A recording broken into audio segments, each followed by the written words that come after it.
Hi friends, నేను ఈరోజు మా మమ్మీకి పరమాన్నం చేయమన్నా. పరమాన్నానికి కావాల్సిన ఐటమ్స్ అండి ఇవి. బెల్లము, బియ్యం మేము ఆల్రెడీ ఉడకబెట్టుకున్నాం. మీకు చెప్తున్నా, బియ్యము, మిల్క్, ఇది వచ్చేసరికి నెయ్యి అండి. ఇవి కావాలి.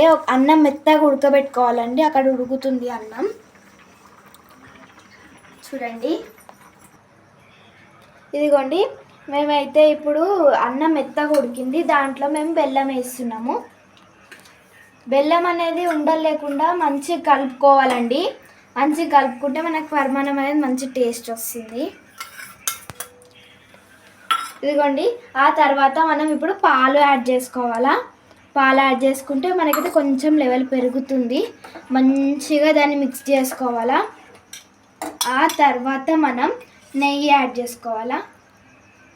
ఇదిగోండి, నెయ్యి మంచిగా యాడ్ చేసుకోవాలి. దాన్ని కూడా కలుపుకోవాలి.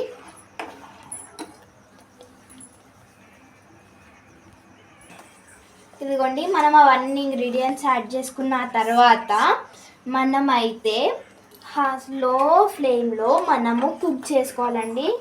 ఇదిగోండి, మిక్స్ చేసుకుంటూ ఉండాలా. మరీ అంత మిక్స్ చేసుకోవద్దు, నార్మల్గా కొంచెం కొంచెం మిక్స్ చేసుకుంటూ ఉండాలా. వేడి వేడి పరమాన్నం రెడీ అయిపోయింది. ఇప్పుడు మేమైతే ఒక చిన్న బౌల్లో వేసుకొని టేస్ట్ చేస్తాము. ఇట్లా అయిందో టేస్ట్. మా మమ్మీ ఇక్కడ వేస్తుంది.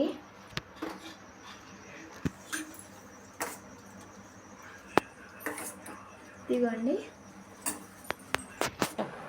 టేస్టీ టేస్టీ పరమాన్నం అనేది రెడీ అయిపోయింది.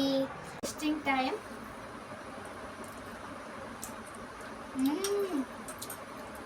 చాలా సూపర్గా ఉంది టేస్ట్. ట్రై చేయండి ఎప్పుడైనా ఇంట్లో ఉన్నప్పుడు. ఈ వీడియో మీకు నచ్చితే లైక్ చేయండి, షేర్ చేయండి.